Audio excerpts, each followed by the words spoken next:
Welcome to Gone to Texas, a podcast about AMC's Preacher. My name is Alex, and I have not read any of Ennis and Dillon's Preacher. And my name is Nick, and I have read all of Ennis and Dillon's Preacher. Today we will be discussing Season 4, Episode 7 of the AMC series titled Messiahs. While we will not be spoiling any of the comic, and by extension any future plotlines of the show, we will be discussing the details of the series through Season 4, Episode 7, so pause this and go catch up before you listen to the rest of the episode. If you enjoy this show or any other show on the Midwest Podcast Network, please consider heading over to mpn.bz/Patreon and pledge as little as $1 a month to make our network even better. Special thanks to Jason K. and Gojo, who have pledged at the level of $10+ per month.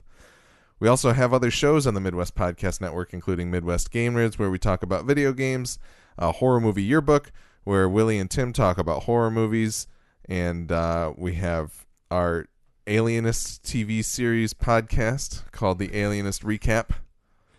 Against all odds. They are supposedly coming back with Season 2. No hard release date. I can't play that right now. They're filming it right now, Yes. I think. Yeah, so they're filming the Angel of Darkness. Angel of Darkness. I was going to call it the Angel of Death. I don't know why. That would work as well. Yeah. But yes, there will be a second season of that coming that we are hoping to cover. And there's a third season of Westworld that's coming, and we have Westworld FM, and we're also hoping to cover that as well. We are just going to be just balling out of control with all these podcasts. Yeah, you know, they pay it. It's so, yeah. It's ludicrous. But, you know, this one was maybe coming to an end, and we're kind of like, oh, maybe we should read some books. And keep I this know. one We going. just can't stop. Once that podcast bug bites you and one person sends feedback, you're like, we've made it. Yeah, we're like, there's people out there. They need to hear my thoughts. Yeah, exactly. But anyway, please go check those out. There's links on MidwestPodcastNetwork.com if you want to check all those shows out. But You should. As for this podcast, you can find more episodes of it at G2Tpodcast.com. That's the letter G, number 2, letter T, podcast.com. We're also G2T Podcast on Twitter. And you can send feedback to G2Tpodcast@gmail.com to tell us what you think of our podcast and share your thoughts on AMC's Preacher so we can read them on our show. Send us corrections, observations, anything regarding Preacher or our podcast, much like our friend did. His name is Tristan. Yes. You might know him because he was Cassidy's father in this season of Preacher, as we previously discussed. So we had tweeted him wondering if he could fill a little more context in about where they shot the fake Ireland. Yeah, I just, as like a one-off joke / question, during that episode, Yeah. I just kind of said I was really curious where in Australia they dressed up to look like Ireland, because it was all I could think while watching that scene. I was like, man, where in Australia is this? Yeah. And So I texted you jokingly saying maybe he could answer it, and my he question. certainly did. So here, let's get right into it. He said, "Hey guys, hoping this email address is right." Clearly it was, because it made it to us. He said, "We filmed my 3 scenes at technically 3 locations, but the exterior Miners Cottage and Desaad Mansion were both at Mintaro Mansion, which is like an Australian. Oh, cool! So he linked. It was like to, on those grounds. Yes, That's awesome. Yeah, so he linked us to this article from theage.com.au. Life goes on for Mansion of Dreams and Heartbreak. But basically it's a 19th century Italianate mansion standing in dereliction out Romsey Way. And you can Google it on Google, and you'll find the location of it. It's right outside of like Victoria. What's it called again? It's called the Mintaro Mansion. Huh. So that's very cool and awesome. But he said here, it's a storied Italian heritage listed fixer upper way out in the sticks. And apparently he was, which I didn't realize, he was also part of the sex party at the Desaad Mansion. Oh, was he really? Somewhere, yeah. Oh, So that's awesome. he's got 3 scenes. 2 of them have already aired. One of which was Cassidy's father, and the second of which was the Desaad sex party. Okay. So there's a third mystery one, but That's awesome. I'm going to keep going. The sex party crowd had to robe up around my Cassidy family kids, and we shot overlapping shoots with both scenes. Oh, I'm sorry. So he wasn't in the. He said we filmed my 3 scenes at. So maybe there's 2 other scenes. Well, I mean, not sure. a scene is not necessarily like he had a scene in the house before Cassidy left, and then there was a scene of the family while he was watching them, right? Yeah. So those are two different scenes. Yeah, that's true. So either way, maybe he'll clarify, but more on that in a second. That would be smart, though, for them to use the same talent if they're there. Yeah. As just a masked party goer. Yeah. We shot overlapping scenes with both scenes, and he said, as I waited at base unit drinking craft services coffee and reading Amusing Ourselves to Death, which I don't know what that is. Let's Google it real quick. Quick side note. Should have done this research before. It's a book by Neil Postman. Public Discourse in the Age of Show Business. Interesting. Anyway. Some light reading. He said, I spied a magnificent Dalmatian gentleman stepping across the scrubby driveway of the Ersatz Desaad mansion, or more accurately, a gentleman in a Dalmatian gimp suit. Oh my God. His dog head held alike to a knight's helm after a successful joust or battle. And seeing dog/god/Mark Harlick as a fan of the show was akin to opening your wardrobe to grab a light jacket only to glimpse Aslan. It was dope. It's so good. Beautifully written. I can picture it. Oh, absolutely. So vividly. Absolutely. Wow. That's incredible. He went on to say the Cassidy fam cottage interior was at the Werribee Mansion Colonial Cottage, and we were all hot as balls. Nothing like 2 layers of tweed on a 35-degree day with a, quote, real charcoal gas fire grill, or gas fire, to constantly poke at for 2 hours to make you question your love of a favorite show and think, bejesus, Joe is a funny fucker par excellence and a trooper. We were inspired. I, again, as a huge fan of the show and comic/graphic novel, choose your poison already. It was ridiculously surreal to be as close to front and center as an amateur actor like myself could ever hope for. And he said, once the app airs, I can update my third scene, and apologies for not sending my email sooner, making it quote unquote more simpler. Keep up the great and entertaining work. I giggle a lot listening on my way to work. That is awesome. Wait, by work, do you mean to the set of Preacher? If so, Did you tell Mark Harlick about our podcast is what we want to know. Just kidding. But that is extraordinary. Yeah, no. He wrote us, and I emailed back. I told him it was an awesome email, and I asked him once his third scene aired if he'd be interested in talking to us, and he said absolutely. Oh, so that is just... I'm going to try and work out some timing since he is down under. It might be a little bit difficult, but we'll see what we can do. Dude, I'm down for whenever. All right. Makes sense. We'll figure something out. If it's midnight here or whatever, he's like probably what, like 12, 13 hours yeah, ahead or something? he said something like 8 to 12 hours behind. Oh, behind. But we're behind, aren't we? Yeah, we should be behind him. So we'll figure it out. Yeah, we'll figure it out. That's amazing. We'll do what we got to do. But he also said, I think he then listened to the episode because he was behind for a while. But he said, right, yeah, he was playing catch up. He said, LUTs for days, son, in terms of like cinematic grading, the color grading to make it look different. Yeah, LUTs. Oh, yeah. And he said, plus smoke machines, but honestly, Victoria has places that look European and North American and UK-esque, hence all the films made here. Plus the Aussie dollar ain't shit. We cheap, but big talent pool. So, yeah, they're right around Victoria in Australia, which is like center mass, like close to the south coast. Okay. And the Mintaro Mansion's a little bit north of that from what I was looking at on Google Maps. But wow, super awesome that he's listening. What does 35 degrees Celsius translate into? Oh, yeah, I meant to look that up. So I know like 90 degrees Fahrenheit's like 30 degrees, but 35. Oh, wow. Is it that disparate? Celsius to it's Fahrenheit. It's got to be up over 100. 35 is 95. So it's, it's a little, Well, it was like that for a week and a half straight here a few weeks ago. Yeah. It was unbelievably hot here for a while. It was. But yeah, I'm sure that Australia hot is a different kind of hot than Michigan hot. 100%. Although if it's a dry heat, True. I don't know. Up in if it might be closer to the outback, a little more desert, dry heat kind of thing, it might be a little more. But in the tweed jacket. That's true, yeah, wardrobe, and then you're stuck inside of like a cottage or something. Yeah. I was filming once at Greenfield Village, which if you're from Michigan, you know all about Greenfield Village. And we were able to charge batteries inside this one little cottage that had like an outlet. Yeah. And it was like a they had like a refrigerator in there too, but it was a building that was used by like staff to like store things or whatever. And so I made a few trips in and out of there throughout the day, and it was so hot in that building because it just like there's no modern ventilation at all, and it's just the old school building with like thick windows and just like it was terrible. Yeah, I'm sure that cottage was on that level. Yeah, I can't imagine.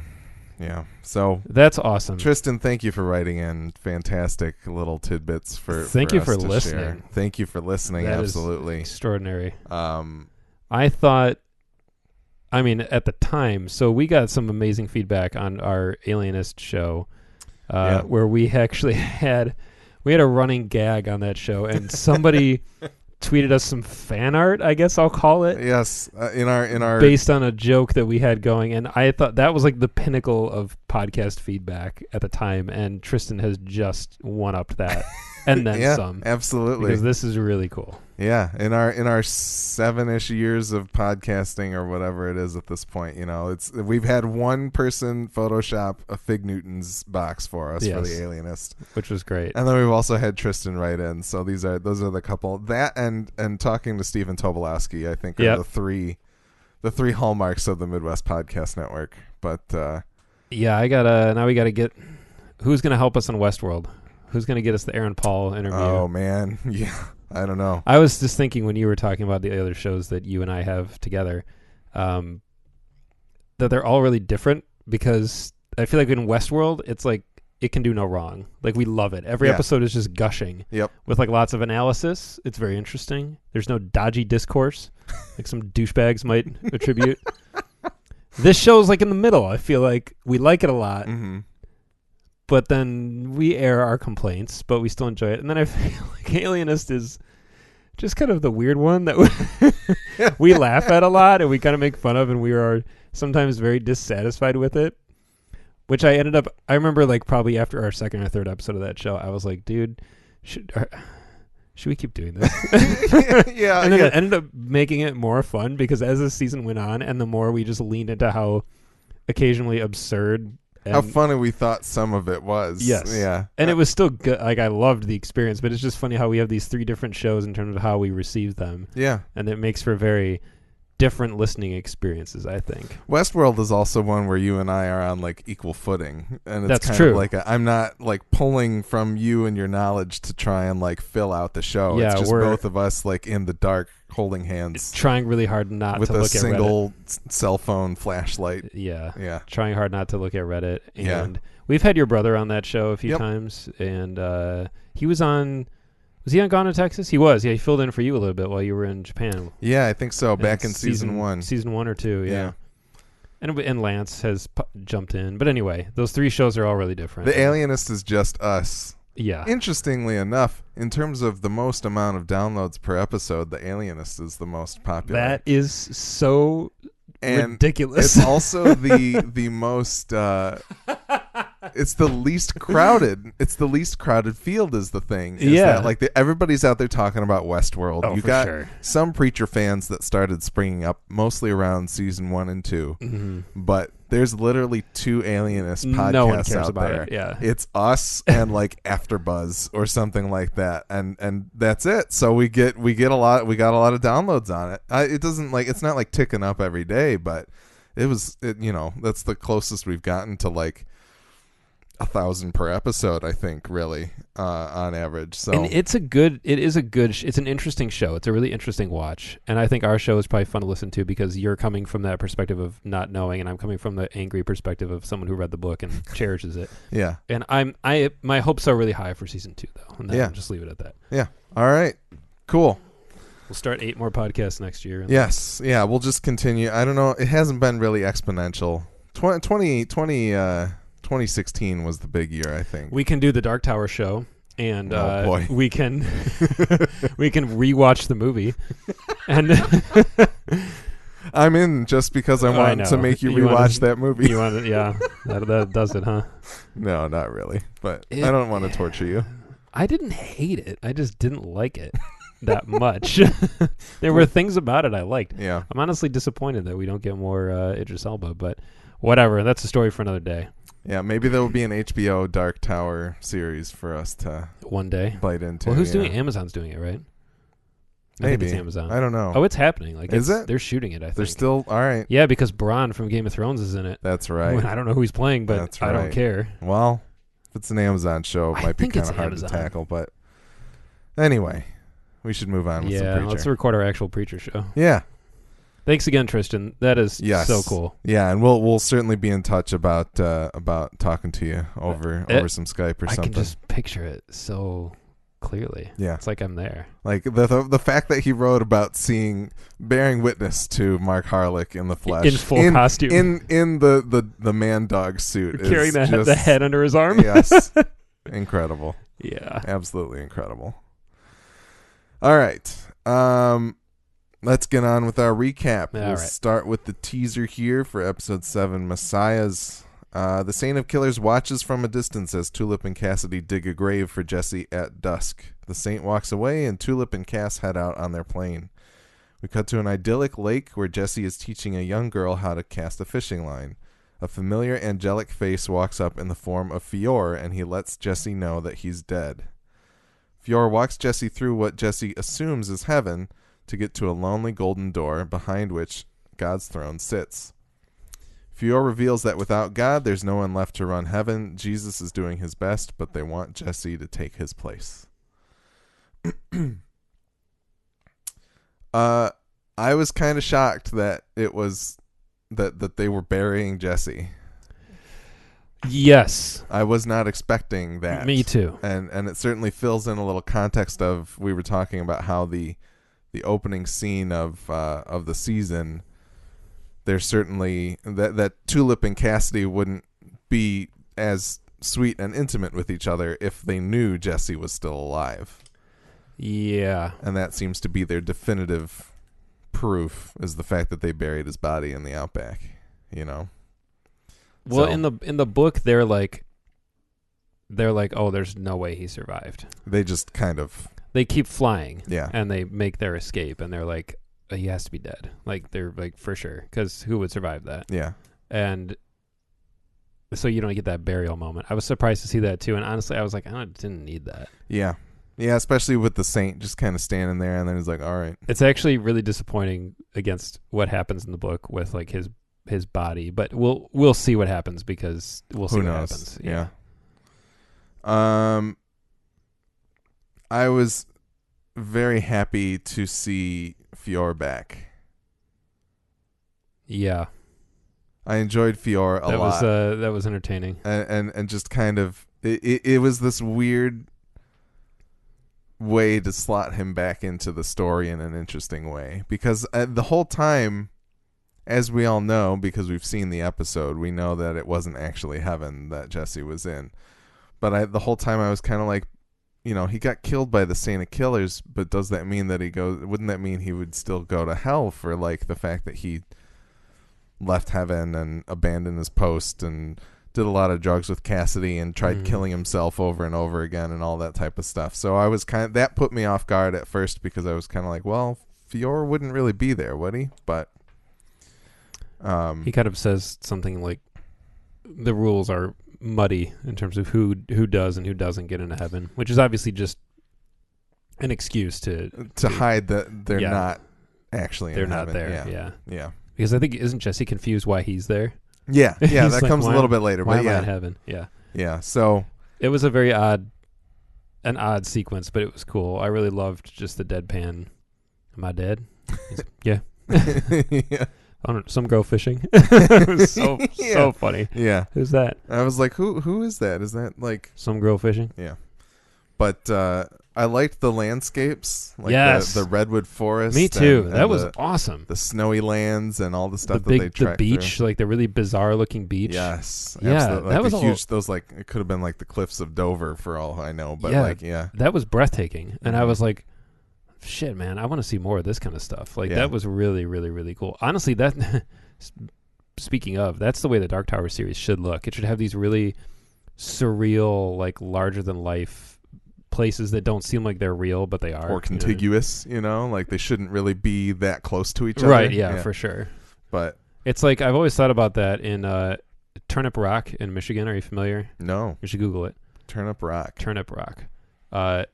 It's Does it look like a turnip, and is it a rock? Kind of, but okay. Have you ever seen that before? I feel like I've probably seen pictures of it, but I don't know that I've ever been there. It's in the trailer for Jen, but it's one of those. It's one of those Michigan. That's where I saw it. Yeah, duh. When we saw Noah in the theater, which was sweet, by the way. It was. Yeah, it's Speaking one of sweet rocks. It's one of the Noah's loaded with sweet rocks.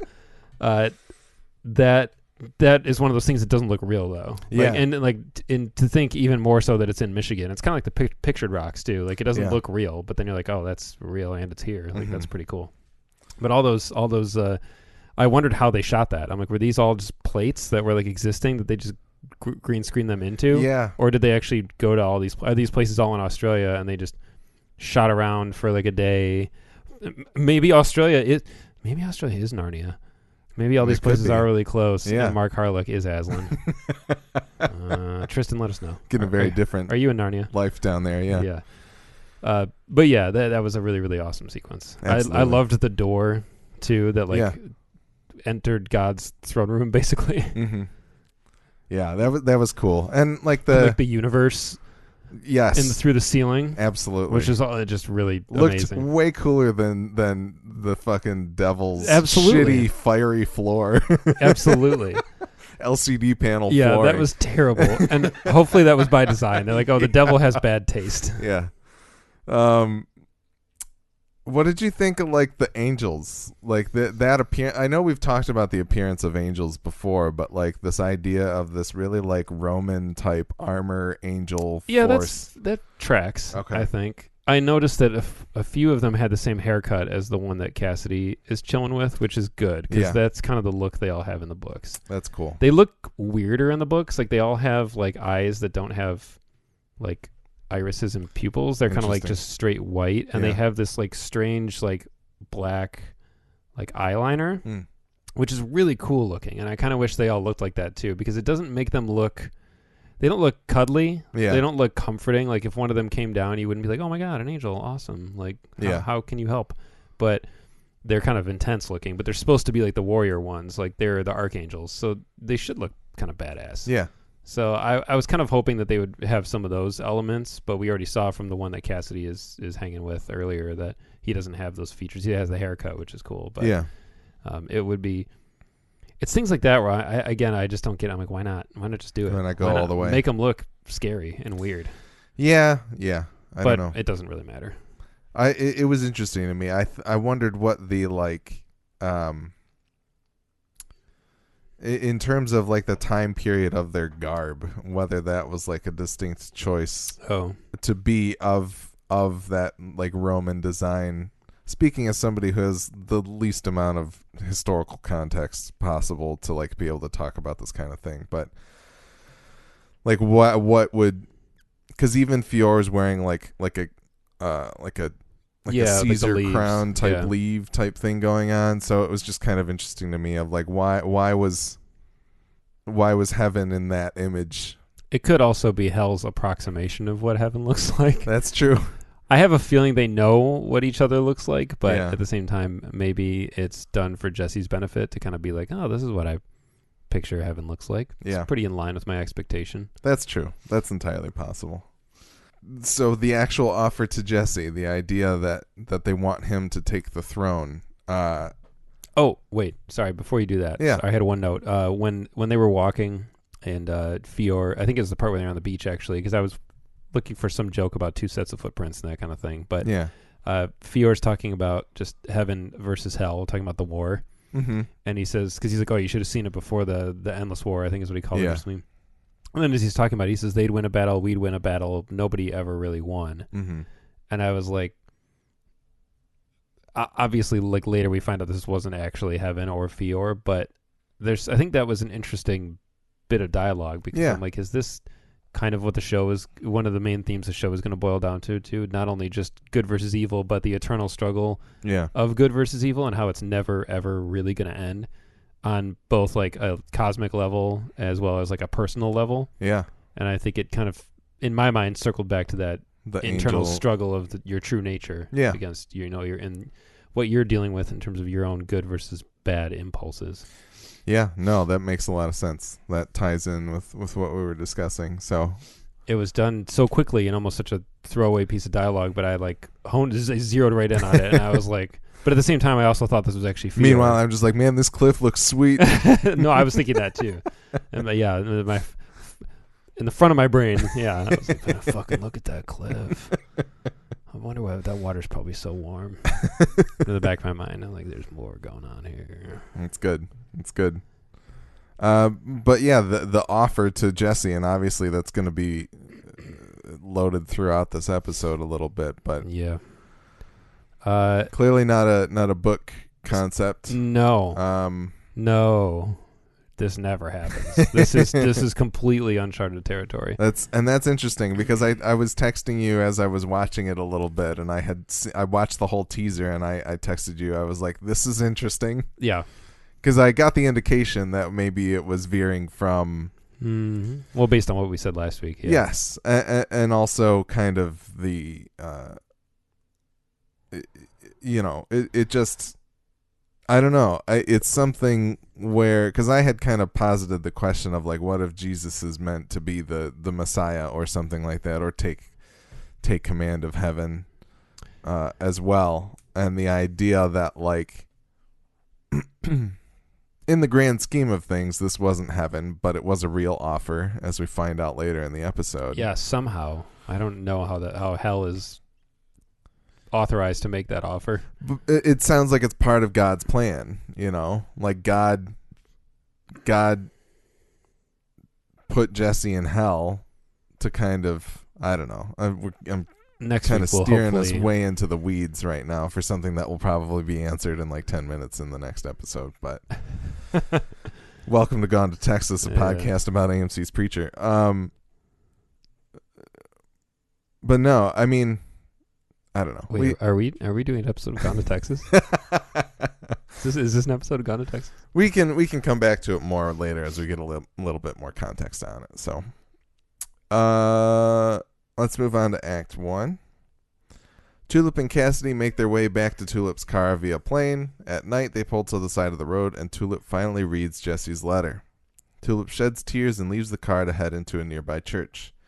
Cassidy heads to a nearby house to mess with the man who lives there and eat his chickens. Meanwhile, Tulip trashes the church, attempting to catch God's attention. With no response from God, she lights Jesse's letter on fire and leaves it on the church floor, causing the whole church to burn. As she returns to her car, she tells Cassidy she knows how to get God's attention. Back at Masada, Incognito Featherstone brews coffee for Hoover 2, Hitler, and Jesus, and when she remarks at the lack of drink for the Allfather, Hoover 2 gets a little defensive. Meanwhile, back in the Outback, Hairstar crawls after the dingo who ripped his genitals off. He gives up and turns over as someone, presumably God, walks up to him.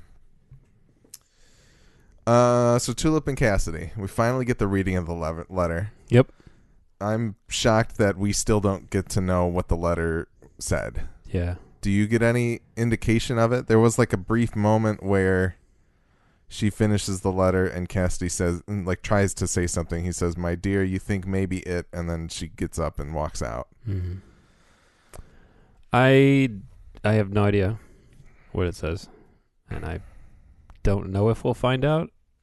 I don't know. I kind of don't know if I want to find out. I kind of like. Not knowing. I like kind of how it stands right now. Okay. I've loved the 2 letter reading scenes. I loved the one in the diner with Cassidy reading it. Yeah. I actually think I like that one even more because watching her react to him reading it was just amazing. Yeah. But I'm glad that at least that's over with now. Well, the interesting thing to me is that, like, there was the kind of dream version of it that she has when she's in the hospital at the Grail. Yeah. Which initially raised the question of, like, do you really think that's what the letter said? And clearly we find out that she hadn't read the letter, so there's no way that it is. And I think that's what she was afraid it's of. what, yeah, exactly. And so we're kind of left in this, like, the other thing is we get a little more context when Jesse gets into the plane. He knows that she hasn't read the letter by the fact that she's still angry. Is angry with That's him, true. Right? That's true. And he know, and that tells him to tell Cassidy, you need to have her read the letter. So it must be some sort of apology, some grand romantic gesture that he knows will make her forgive him, and now it's too late. Yeah, it's kind of my read on the situation. Yeah, I don't know. I guess we'll see. I have a feeling they're probably gonna like. I think that because the letter said something emotional too, like that made her sad and not angry, is what's spurring the next course of action for her. Is like she's pissed at God for killing Jesse. So well, that's true. She wants to get revenge on God. Yeah, that makes sense. Cassidy kind of screwing with the guy a little bit. Super creepy scene. Absolutely. Yeah, really effective. And I think, was it last episode when you said you feel like right now you've got the kind of the shit or get off the pot moment of whether Cassidy will be more comic book or not? Yeah. And now it feels like that's still don't know. Yeah, we're still sitting on the pot. It'll be episode 10 of this season when I make my decision. But I felt like this was creepy enough to make me kind of be like, why?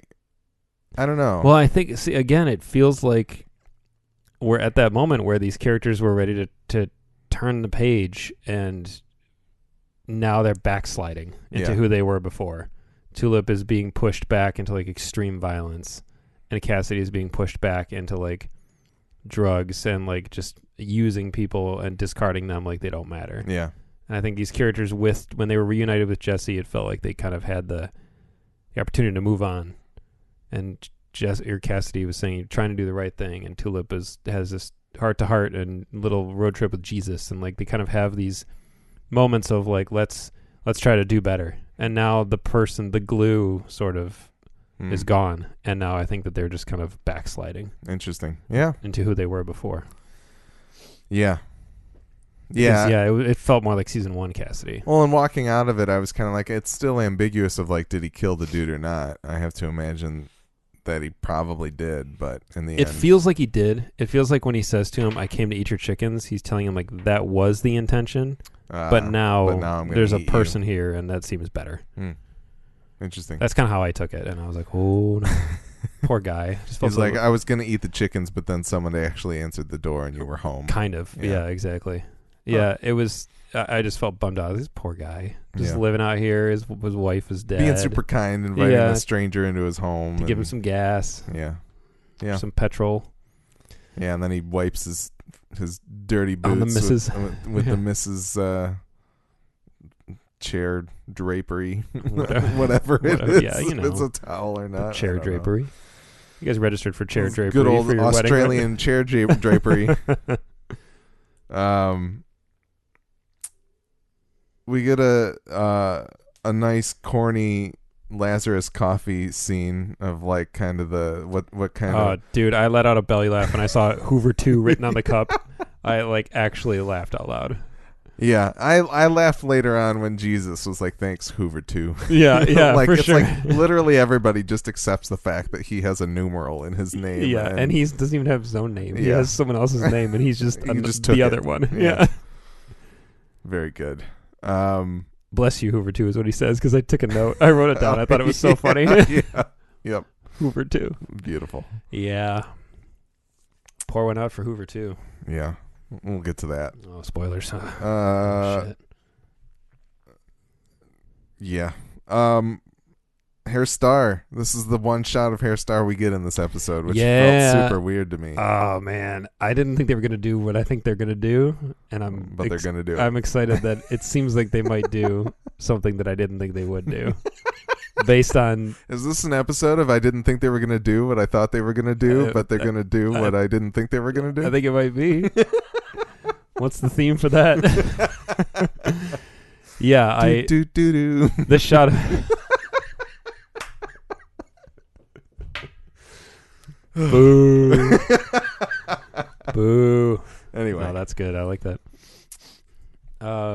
Yeah, how much of a song can we use? How much of Fly Like an Eagle can we use without getting slapped with a theoretically 0%. Unless we sit here and critique it for a moment, I guess. Then it's fair use.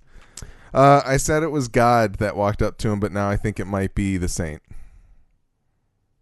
You don't have to react to that. I can't help it. I don't know what to do with my hands. Yeah, the shot of the dog running was funny. I was like, all right, that made me chuckle. Like the pixelated out, like yeah, dick, it was funny. That also reminded me we did get a blanked F-bomb out of Fior.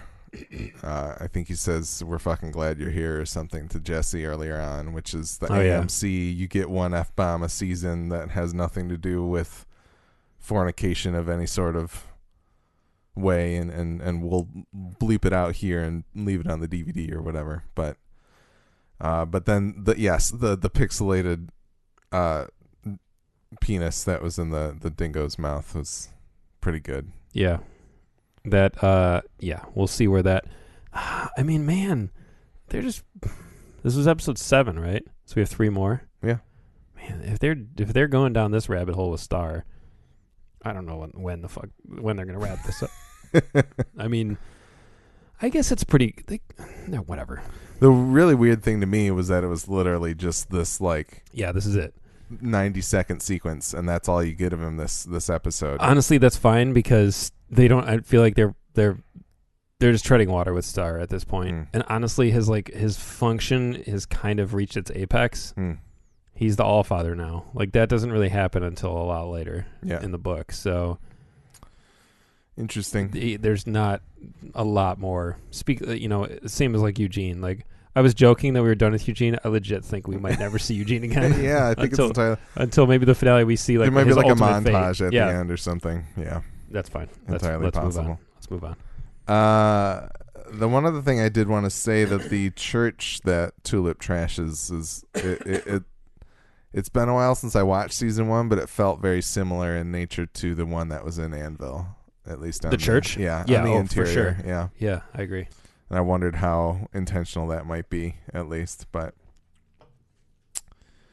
all right, Act 2 on It's Morning America. The news correspondent talks about how he wants to talk about the real news, the nuclear exchange between Australia and New Zealand, but the hosts brush him off and head to a commercial break. That was so funny. It was very funny.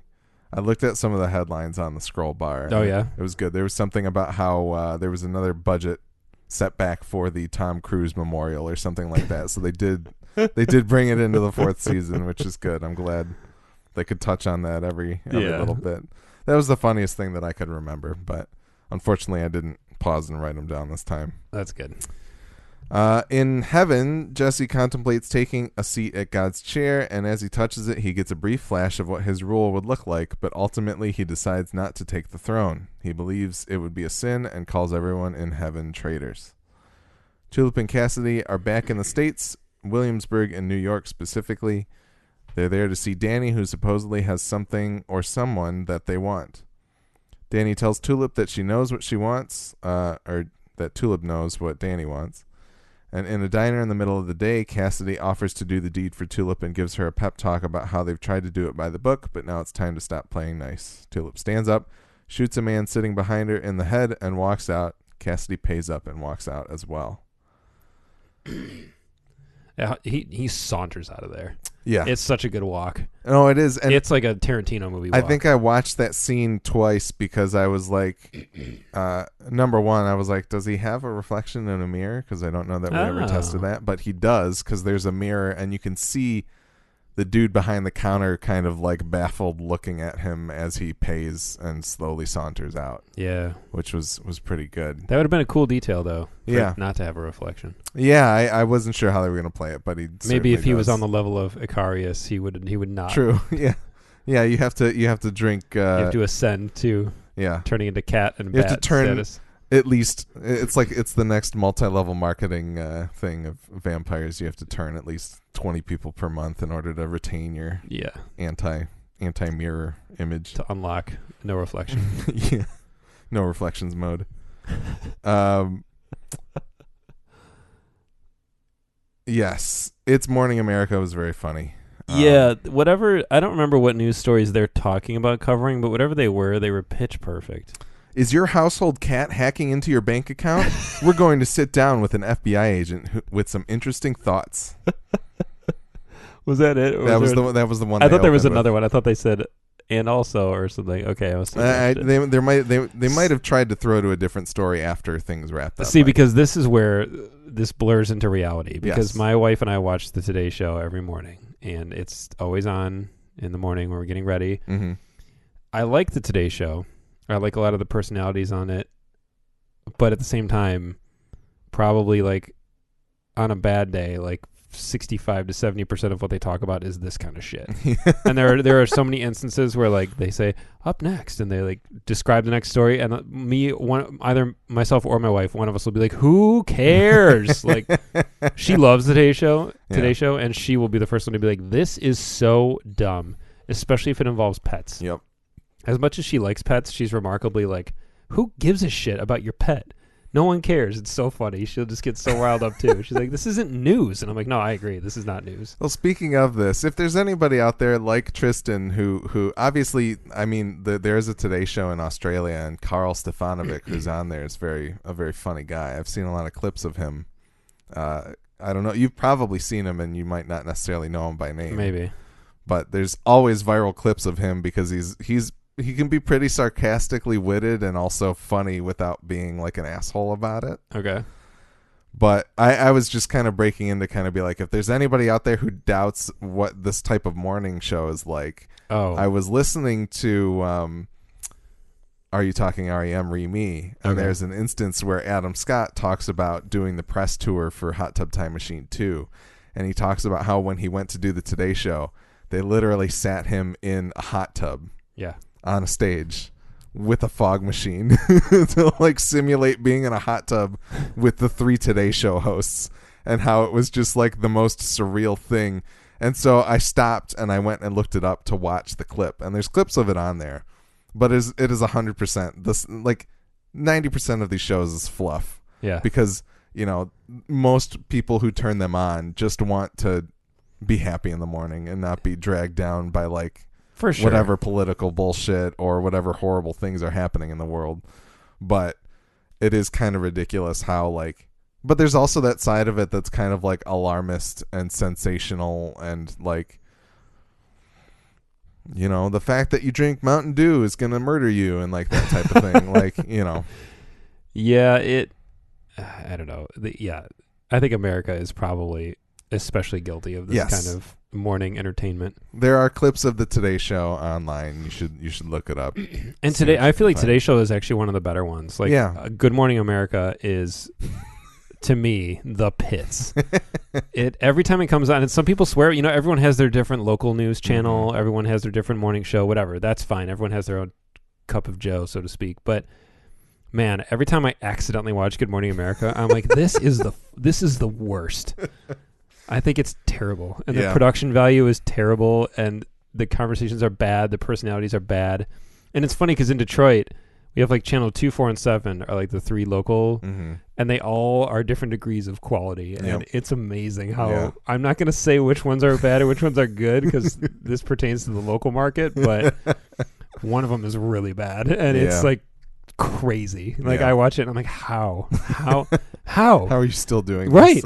How has no executive producer been like, hey guys, we suck and you're all fired, we're starting from scratch? Like, it's terrible, but whatever, people watch it. Anyway, I thought that was really funny. That was a perfect segment. It was a perfect hit the nail right on the head. I love the name too. It's Morning America. Beautiful. I kind of wish it was real. Like, wish that they would shoot a full joke episode of it and then just release it on like the bonus features of the Blu-ray or something. That would be wonderful. Like, what's the show? Pawnee Today? Yes. Parks and Rec? Yes. Oh my God. So good. Or The Word with Purd. Yeah. Beautiful. So in Jesse's flash, when he touches the throne of heaven, we do finally get to see some glowing red eyes as he sits on the throne. I don't know if you noticed that. But that was cool. I saw that and I was like, oh shit. Yep, do more of that. They could have done that, but they didn't. Could have done that all the time. Really no big deal. Get your post-production intern to do it. Yeah. Learn a little bit of After Effects. Mm-hmm. Yeah. Yeah, I don't really know if there was anything else particularly interesting in heaven in that segment, but I was a little flabbergasted to be back in New York. I don't know if it was really New York or not. Tristan, right in. yeah. Let us know. Were you in any Williamsburg scenes? But Yeah, it could have been. it could have been. It also could have not been. They might have shot it. They did some establishing shots, which you could buy on like at Getty Images or whatever if you really wanted to. But like they could have just had a small crew at the end of the production or at the beginning of the production to just grab that stuff. Yeah. Fun to see Danny back as an earlier character from the show. For a hot second, I was like, "Who's that?" And then I was like, "Oh, yeah." Then it clicked. Yep. Yeah, and also it still kind of baffles me because she does know Hair Star according to like the premiere of the show or whatever episode that was. So we still haven't really explored that connection at all. But at this point, it seems like we probably won't. So how did Jesse get legit Humperdew to her? When did that happen? It seems like a very retconned decision of like, but it also works for me. Like we don't see it happen. And granted, if we probably went back and watched the episodes in season 3, we'd probably be like, yeah, there's not really any time for him to have done this, or the logistics don't really work out. Yeah. Because the impression is he hits the button to release the clones and Humperdew's mixed in somewhere. Right. But that's fine. I mean, I just didn't remember. I was like, was there a scene of him walking Humperdew to like a Greyhound bus or something? I don't recall that happening, but maybe it did. If anybody remembers, let us know. Yeah. But I don't think that happened. It smelled to me of like something they were like, hey, what if? Yeah. That just take our word for it. This happened. But and it works to me. Doesn't bother me. It also feels like something that Jesse could and would do. He could probably use the word somehow to figure out which Humperdew's the right Humperdew. Yeah, that's true. But no, it was interesting. Did you kind of figure that was who they were talking about in this scene, or no? No, I didn't. I thought they meant Star. I was like, why would they want to get to Star? Yeah, because of that connection. Yeah, and that might have made more sense, but yeah, and then the diner scene. More good Ruth and Joe. Yeah, really good. There's a McSorley's reference. Yes. He talks about going to see the boys at McSorley's. Oh, man. That's one of my favorite pieces of Cassidy's origin, and we won't see it. I guarantee this is all that we'll get of it. Yeah. But it's so beautiful in the comics. It is just fantastic. And whenever you do read it and you get to that, I guarantee you're going to text me and be like, you're right. This is amazing. McSorley's is awesome. Yeah. Yeah. That was a really cool reference. Did he mention McSorley's with like Oni Madden and Babe Ruth, or no? I don't when he was think talking so. to yeah. Because I think it would have jumped out at I me. thought I would think it would have too, but speaking of Cassidy's origin, who is Seamus? Yes. Yeah, that was a question that popped up in the Discord. This is an episode of Who is Seamus? We need to know who the hell Seamus is. Who does he call? Uh-oh. Nick just had a thought. I think a light bulb literally went on over my head. I'm going to leave it. I'm going to let it lie. Seamus could still come into play. Yes. All right. Good to know. That was really over the top. I realized my eyes got really wide and I went with my beer can and set it down. Like, hold on, I need to sit down. I'm already sitting down. But yeah, that was a really sad moment of him kind of being like, maybe I should go pop down to McSorley's and see the boys. And then he's like, oh, but they were 20 then, so they'd probably be dead now. Yeah. But, you know, typical vampire fare. Yeah. Poor vampires. Not really. Yeah. Yeah. Act 3. Another great scene between the two of them. Absolutely. Yeah, and just Tulip's cold and calculated assassination. Still, very Tulip. Yeah, this is where I made the note about her kind of going back to spiraling down into her old self. Yeah. All right, Act 3. Hitler shows Jesus that Humperdew is actually a clone and not the original Humperdew that can dance. After killing the clone, Hitler starts buttering Jesus up to become the Messiah instead of Humperdew. Danny learns that Tulip actually assassinated her husband for once after 10 years of asking. Despite finally doing what Danny wanted, she still won't give Tulip what she wants, and Tulip starts beating Danny to try and get her to acquiesce. In heaven, Fior and Jesse talk about why God would bother putting Jesse in heaven after all the terrible things he's done. Fior tries to play this down, but gets thwarted as Jesse realizes he's actually in hell with a projector in a cell. Dr. Seuss. Little Dr. Seuss. Hell in a Cell? Yeah. When mankind threw Undertaker threw mankind off? Hell in a Cell? Yeah, so we get Jesus. Hitler's buttering Jesus up a little bit to be that Messiah. And Hitler, the shrewd negotiator. I think we're learning that. Well, it's very interesting. I don't know if you've heard anything about the show Succession or not. I've heard it's really good. It is very good. Just constantly. But obviously it's a show about succession at like a very high-powered Rupert Murdoch-like Fox empire. Is it the one with Brian Cox? Yes. And all the kids? Okay. Yes. Yep. Okay. And Sarah Snook of Predestination fame. Right. Yes. A film that we reviewed. Immense fame. Yes. God, that was a cool movie. It was a very cool movie. But the idea in that show is that you can tell that everybody's playing their own game. Mm-hmm. And for a while I've been thinking that like Star and Hitler and God are kind of all on the same page and Jesus is the one that's out in the lurch. But I also think that because God thinks Humperdoo is important, that maybe Hitler's making his own play here too. Yeah, I would not argue that Hitler maybe has his own agenda against. I mean, I'm sure that it's kind of like Game of Thrones in that regard. Yes. Maybe his interests overlap to an extent, but he's ready to just pull the e-brake and go in his own direction whenever he's ready. Well, and that's like it seems like with Star and God and Hitler being like the main players here, and Jesse, I guess to some extent, even though he's still kind of a pawn being pushed around. It's like Hitler is it's like Hitler's trying to create a power vacuum in heaven in some case. Like if Jesus and God aren't there, like, but does Jesus being the Messiah mean that he lives on earth? Who really knows? We don't know how this Armageddon or apocalypse is supposed to play out, but I just think it's interesting that he seems to be that everybody. I didn't realize that they weren't cohesively working together until this kind of moment, but maybe they still are. Who knows? Yeah, we'll find out. I forgot that Tulip was supposed to kill Danny's husband as like a favor. I forget where that came up first, but I know they talked about it previously. I don't remember that either.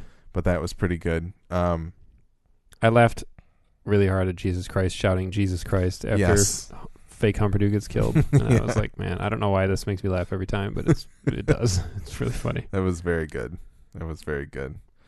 But it's good because like I feel like anybody else trying to like portray Jesus would be like could take that opportunity to do the joke of like me or like what would Jesus say in that instance and what would be funny in that instance. But the funniest thing is that he just says his own name. Right. Yeah, that's very good. Here's Explaining the Humor podcast where we make jokes very funny. Where we make jokes unfunny by breaking down why they are the funny. precise reason why they're funny. Explaining comedy. Yes. Yeah, cool to see the projectors come back in hell into play. I was fooled for sure. I was thought it too. was heaven. Yeah. I was too. Because, I mean, the whole system is so defunct in the books that I bought into it. I was like, sure, why not? Like, Fior's back there, Jesse's up there. They're trying to get him on their side. And the interesting thing is that, and what had me most excited after I watched this episode, which is kind of faded now, I thought it was the show, depending on where we go from here, might almost convince me that the time we spent in hell with Eugene was kind of worth it. All right. Maybe, like we're still on the brink of it. And I fully acknowledge that we probably will not get there, but it's almost like I would love that.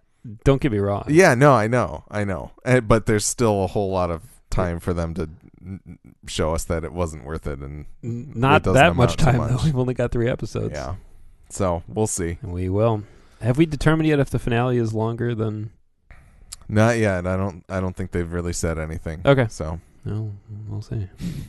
It's not going to be 2 hours longer. It might be like 15 minutes longer. Yeah, even that can make a big difference. I'm sure it will be, because the last couple ones have been, but we'll see. Man, the season 3 finale was so awesome. This one, the bar is high, Yeah. obviously, because it's also the series finale. So Yeah.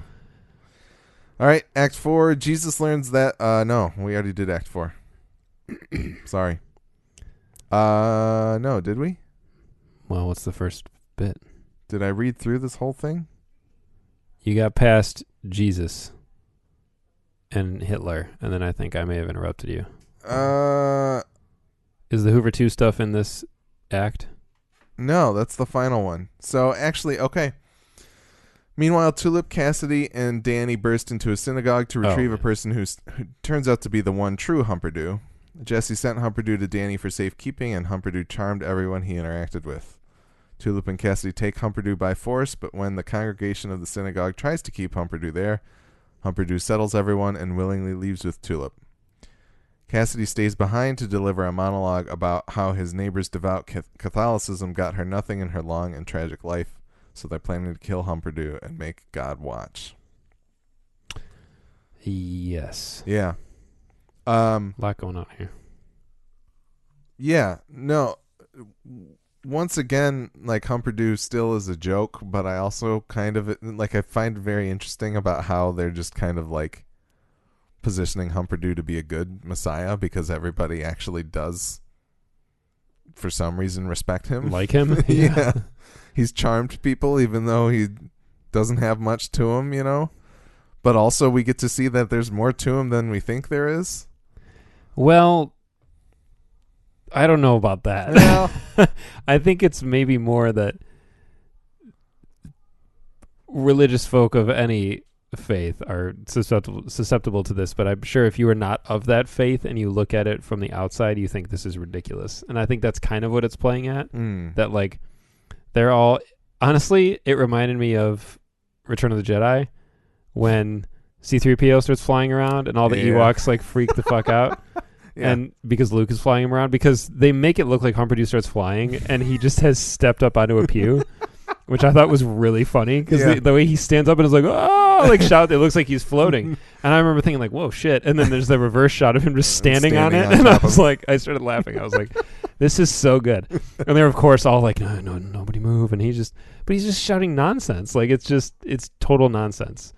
And I feel like that's part of the point from Ennis and Dylan's point of view, as well as the showrunners. Like, this is nonsense in their mind. Like, this is ridiculous. And I mean, yeah, to your point about, like, everyone's charmed by himself. Like, yeah, he, like, tap dances, and then when he's done, he starts rubbing the cane on, like, his junk. And he's, like, enjoying it. And, like, that's pretty in line with the book. Like, that's kind of what Humperdew is reduced to. Mm-hmm. They've tried to do with more with him in the show, but not really. Like, they've made him more important than he is in the book. But at the same time, in essence, he's still the same. The thing that, like, surprised me is the fact that he then... Not like he goes with them. That he goes with them, yeah. The fact that, like, and I like, some of it might be, oh, you know, Tulip's a pretty girl or something like that. Who knows what it actually or even is. just that he doesn't know them yet and they seem nice. So he's like, okay, I'll go with them. Like, he's a simpleton. But I feel like the Humperdew that we've been presented with previously has always kind of just been like, he would have been distracted by something else before getting back to Tulip in the first place, right? That's true. So I mean, I see what you're saying. He seems to be moving with more purpose, and maybe he is just being directed by unseen parties, but at the same time, I think that it's more of like they're setting it up to be another. It's more of a criticism of the idea of following somebody so blindly, and reinforced by what Cassidy says immediately after. That's the thing, is that I think it could be both. Like, it's certainly. Like, maybe if he were presented to the world, he would still literally charm everybody. Or maybe he will just charm those who choose to believe, which is kind of the way religion works in the first place. Mm-hmm. But then also, I feel like there's part of me that's like, oh, this Humperdew seems a little different. And then, like, the next episode, we're going to be like, guess what? This Humperdew is not really any different. There's still room for them to complete a joke. The punchline hasn't hit yet. Yeah, Right. and maybe you're right. Maybe there is more at Humperdoo. We just don't see it because we're in the same position as Jesse and Tulip and Cassidy, where Yeah. even like when Tulip's in the car with Jesus, she's like, Humperdoo? Yeah. And she doesn't have the heart to tell him the way Humperdoo really is. Yeah. But maybe there is more and we just don't see it yet Yeah. because we're blind and we have not yet been enlightened. Yeah. Yeah, maybe. Yeah. Joe Gilgan's monologue.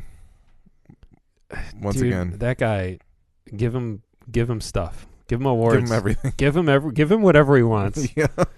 He's so good. Yeah. That guy is ridiculously talented. The only thing I'd seen him in prior to this was Lockout. Yeah. And I don't even remember him from that. Right. I feel like we should watch it again. I mean, I did. I remembered the him. 3 seconds of Joe Gilgan that's probably in the movie. No, but- he's one of the main antagonists. Okay. But based on that movie, I would not have thought this is like a powerhouse actor. Yeah. This goes to show you, man. There's how many people are out there that just don't have the opportunities. Actually, oh man, who was it? Shit. Somebody tweeted last night. They were like, I'm watching, I can't believe I can remember this. They said, I'm watching Invasion of the Body Snatchers 1978, and Donald Sutherland is the lead in that. Mm. And they were like, it bums me out that like leading actors and actresses can't be weird looking anymore. And I was like, yeah, for sure. Yeah. Like in this day and age, it's such a commodity now that you have to have. I mean, it's always kind of been a thing. You got to have like handsome leading men and attractive leading women, but it feels like there's so far fewer. Despite the fact that today, probably, absolutely, more movies are getting made than have ever been made before, just because of the accessibility of technology and the wealth of knowledge being far more attainable. It's no longer quite the like kind of club that it used to be in order to make movies. Like, I mean, look at like Tangerine. I mean, it's just like shot on an iPhone. It's ridiculous. Yeah. And so cool that people can do that.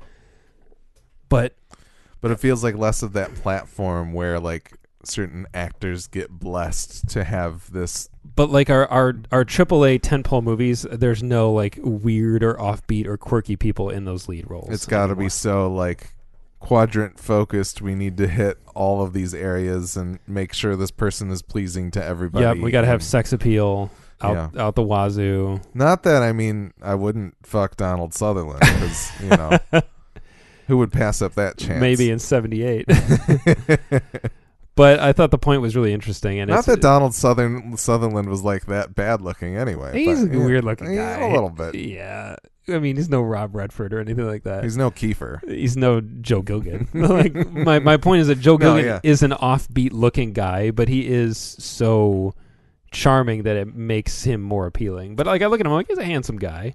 And even like, I mean, even our like character actors that play like villains and shit are like Ben Mendelsohn and Mads Mikkelsen are like super handsome dudes. Yeah. Even though they play these like sleazy kind of offbeat characters. And even in The Rover, I was like, look at Guy Pearce. He still looks great.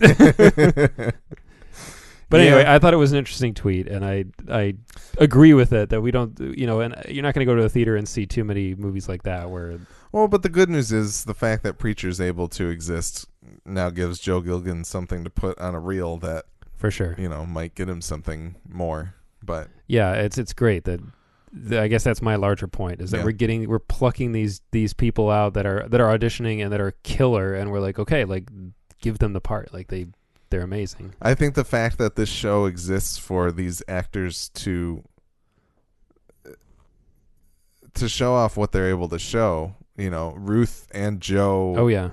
And Dominic, everybody involved gets to kind of like stretch their legs, and while like not everybody's watching this show, it'll at least kind of gives them the ability to kind of be like, look at what I did in this instance. And TV has really become that way now, where actors can really sink their teeth into something and explore everything a character has to offer. Yeah, that was a funny line in Armchair Expert when he was interviewing Danny McBride.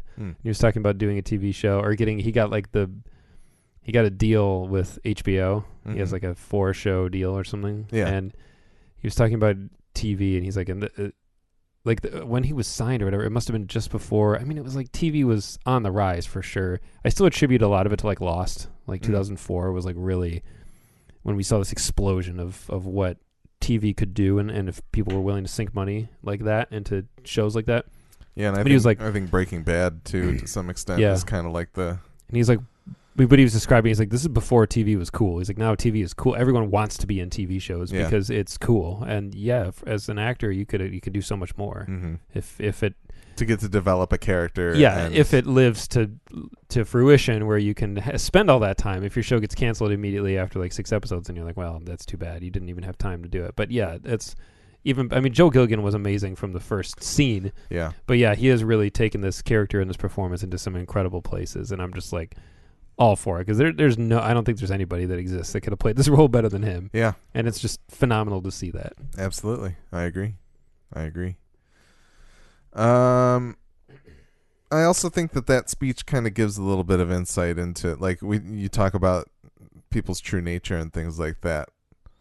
This idea that, like, Cassidy presents this situation where this woman stayed true to herself or stayed true to God or whatever for her whole life, and yet it got her nothing.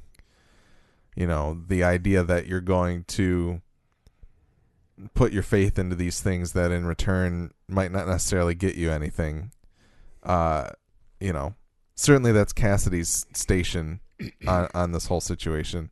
Who knows if she died and went to heaven after that, or if she would have died and gone to hell if she hadn't have, you know, lived such a tragic life or whatever it is. But I think that's at least another like core tenet of what the show might come down to, especially from the Ennis and Dylan perspective of, like, you know, as you said, the congregation in the first place is a bit of a portrayal of how ridiculous it is that we put our faith in the things that we see it one way, but from the other side, we see that Humperdoo's standing on a pew. Like, you spend your life living to this code that eventually gets you nothing. I think it seems like it could come into play a little more, or at least might have been at the center of Cassidy's character anyway. And I think Cassidy's definition of nothing is probably different from what that woman thought. True. Like, she probably had no regrets about living her life that way. It's not like you're going to be handed a prize, you know, like on Earth, something tangible to be like, hey, great job. You've been in this club for 80 years. Have this. Like, that's not why. Clearly her faith got her through that tragic life. Exactly, right? Yeah. I mean, faith is obviously an incredibly complex thing, and people are... it affects everybody differently, and you adhere to it or don't for different reasons. Which is why it's one of like the, you know, no religion, no politics kind of thing. Yeah. At like holidays or parties and that kind of thing. It's just different for everybody. Yeah. And I think while it was a great monologue, it was well written and very well performed. I was like, I don't necessarily agree with this, but I really love what's happening. Yeah. But I don't really agree with most of what Preacher's got going on, but it just does it so well that I love it. Yeah. All right. And Act 5. In Pensacola, Florida, a police chief receives a long-distance phone call. Turns out it's Hoover 2, who is actually Agent Nix. Nix has been working undercover to take down the Grail, and he thinks he has everything he needs, but not before Featherstone takes him out and removes her disguise. Tulip, Cassidy, and Humperdoo drive on the country roads, which is the final scene that we get of them in the episode. Back in hell, Fior explains that the offer to take God's spot in heaven is very real, and that they'll get him out of hell if he accepts. Jesse's still reticent to accept the offer, so Fior shows Jesse what happened the fateful day that Genesis escaped. God left heaven as soon as Fior informed him and started his joyride around the U.S. and New Orleans. Jesse explains that God must have a more of a plan than his joyride, and Fior agrees. Fior believes that just like he tried the dinosaurs, he tried out humans. Now he's going to move onto a new creation, something to replace humanity. Jesse's eyes widen as he still considers taking God's throne. I took the first part of this act hook, line, and sinker. I was like, oh shit, what is this? Like, man, are we gonna like somehow take down the Grail? Like, what is this really gonna be? Like, I was on the line. Dude, 100%. This is my favorite scene. It was so awesome. And just despite how tropey it is. That's why it was great. Yes, the chief being like, "Oh man, you're gonna be detective before 30," and then the guy's like, "I don't want to make detective. I just want to do what's right." And whatever he says, it's great. I loved it. I loved that the chief was eating a Lunchable. That detail for some reason killed me. Yeah. And they're like, phone call, and he's like, I'm eating lunch. I've only got 27 more minutes for lunch. Call me then. Like, it's agent. He's like, I thought you were dead. And he's like, no, sir. And then he has this line about like, you mean it's more than just phony car tags? Like, what? That's how the Grail started. Like, was their That's lead. what cued them in. The Grail was making fake license plates, and like that began this whole investigation leading to global domination in Armageddon. Oh man, I loved it. I'm actually bummed out that Featherstone had closed it, just because I would have liked to have seen a few more scenes like that. Yeah, I would like to have seen it escalate. If they let us into it a little and get to earlier. like the president and other stuff, but we know the president's in the bag for the Grail, so that would have shut it down anyway. But either way, it was pitch perfect. Yeah. Sorry to see Hoover 2 go. He was very, very entertaining. Good old Hoover 2. Yep. Pour one out. Now, who's going to be Hoover 3? Two Hoovers down. Is this an episode of Two Hoovers Down? What would the song be for Two Hoovers Down? I don't know. Two Princes? Yes. Was there anything else in Humperdew enjoying the joyride in the back of Tulip's car? No. Just a quick little check-in with them. I liked going back to the day that God left heaven. Oh yeah, I loved him just jetpacking out of there. Yeah, the Holiday Road montage. Yep. Always good. Always good to hear Holiday Road. Yeah, it's this was the moment that really reminded me of The Wanderer. Oh, yeah. I was like, this is the part in the song where it's like the spoken, I mean, it's Johnny Cash, so it's pretty much all spoken word, but the part in the middle of the song where he's talking about walking around and to taste and touch and see as much as a man can. Yep. And all that, which, comparing it to Preacher, has always reminded me of like, okay, this is coming from God's perspective, and like it was running fresh through my head while he's walking around New Orleans with all these babes and like his biker garb and his hair pulled back in a ponytail. He sees his gimp suit. He's like, I want that gimp suit. Yeah, man, I'm gonna wear that dog suit. Yeah, it was great, and it makes sense with the reveal that God is working on his phase 3. Yeah. No, absolutely. He just basically went on vacation. He's like, I'm gonna enjoy this. I'm gonna see this world for what it is right now, and then when I'm done, it's time to destroy everything and start anew. Right. Right. And in like another show or another movie, this would be the point where God goes out and he sees the world and he's like, you know what? This is all right. Yeah. Maybe I'll give him another chance. Another chance. Yep. There's goodness down here on earth. But no, he sticks to his guns. He's like, yeah, I'm going to have a good time, and then I'm just taking 2 weeks to go on vacation, and then I'm out. But, what's funny to me is the idea of, like, Jesus was that first trial. Or not first trial, excuse me. The Old Testament is filled with trials for man. Oh, yeah. Whether or not they pass or fail it. But, like, Jesus was, like, the big trial of, like, how did humans treat God's son as he was there? And that wasn't enough for him to like end creation, but the fact that Genesis gets out there is the thing that's like, all right, we're screwed. We got to wipe it all. It is interesting because it's in the book. It's more the existence of Genesis. Yeah, is what makes him say, you know what? If I can't even, if the angels won't even like adhere to the rules I have, then screw it. Screw it all. Yeah, and he doesn't want to destroy it or undo it. He just wants to peace out, done with it, and be left alone. He's abandoning his post. Exactly. He's not trying again with the third phase. Exactly. But I think this is as much as I love the book, this is one of the few changes that I'm going to say. I think this is a really interesting direction. Well, and that's the thing. I'm really curious to see how it's going to play out. I think even offering Jesse the position of God, I think is a very interesting. We've been talking about how him deciding when to use the word and things like that are him trying to apply some type of universal law and like being able to distinguish when people deserve the help or deserve the punishment or whatever it is, very much like God would supposedly do as he's listening to his tape recorder of people's prayers and dismissing them.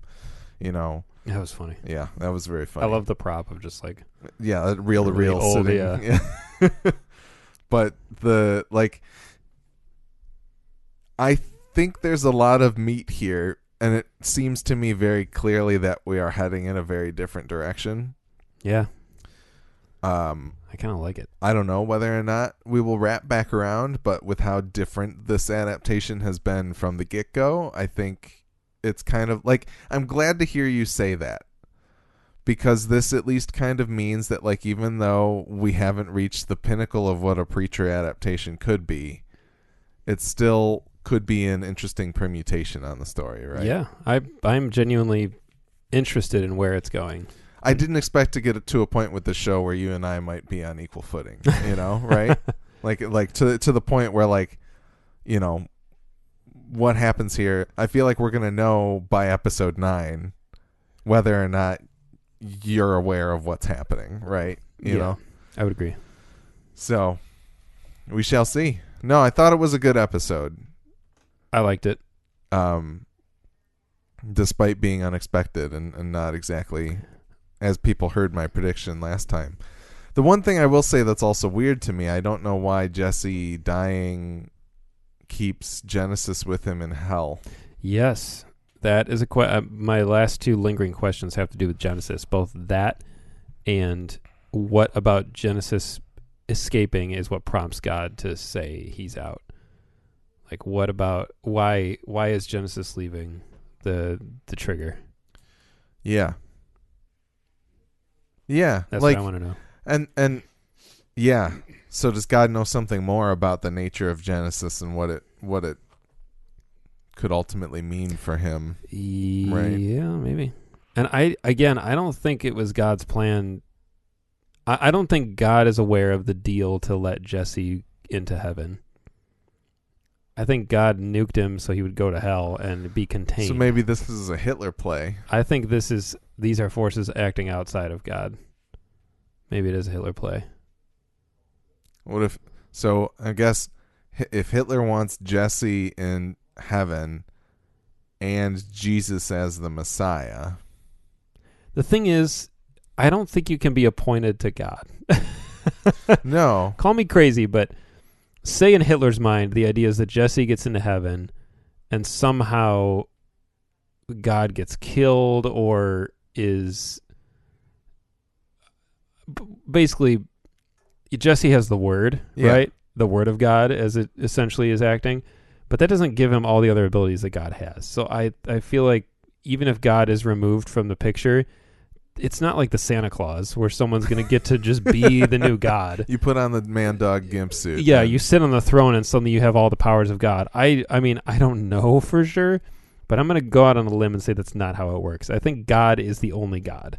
He is the only person, he's the only entity like him that can create and can be all-knowing and move around at will. And to me, what you're saying now presents a very good case of, like, this is torture. This is still very much like God says to Star, we're going to carve a vagina into his soul, I believe, at one point. After Star is like, we're going to carve a vagina on his head. And then God says, no, we're going to carve a vagina on his soul.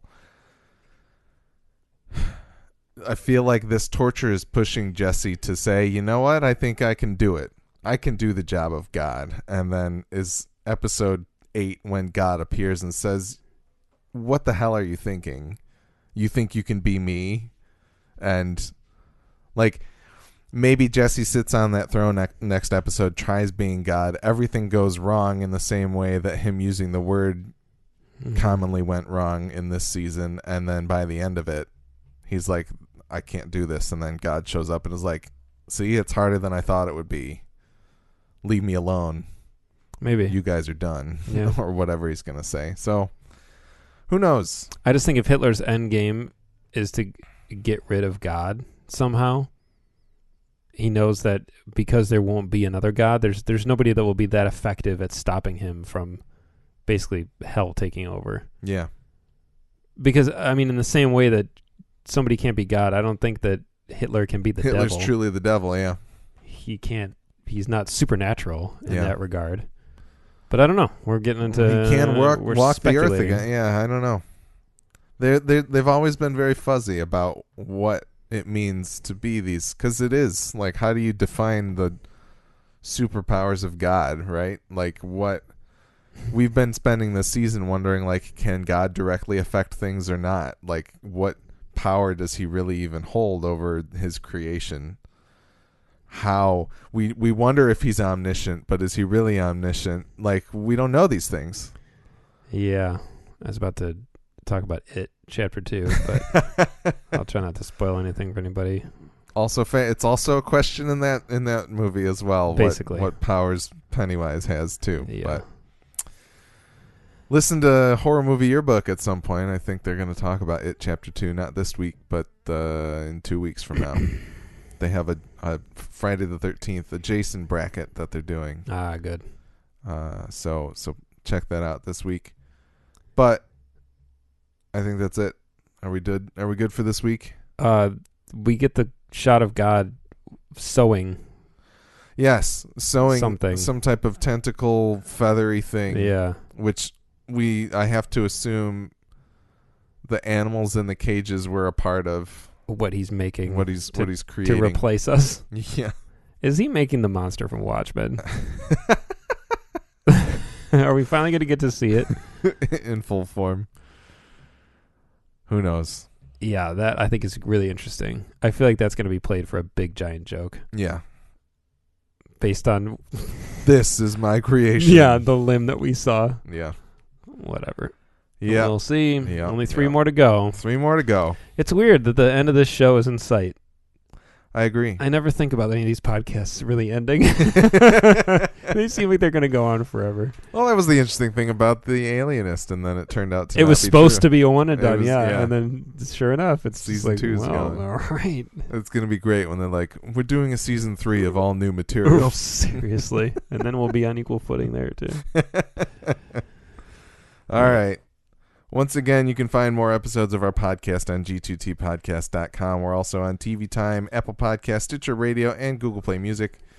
We're G2T Podcast on Twitter, and you can email us at g2tpodcast@gmail.com to tell us what you think of our podcast and share your thoughts on AMC's Preacher so we can read them on our show. Send us corrections, observations, anything regarding Preacher or our podcast. The Midwest Podcast Network has other shows about video games, horror movies, FX's The Alienist, and HBO's Westworld. Find out more about these shows as well as how to support the network at MidwestPodcastNetwork.com. Our theme music is the song All In by The Red Thread, and it is being used under a non-commercial Creative Commons license. That's all for this episode of Gone to Texas. We can't wait to see what next week's episode of Preacher brings, but until then, go forth and speak the good word.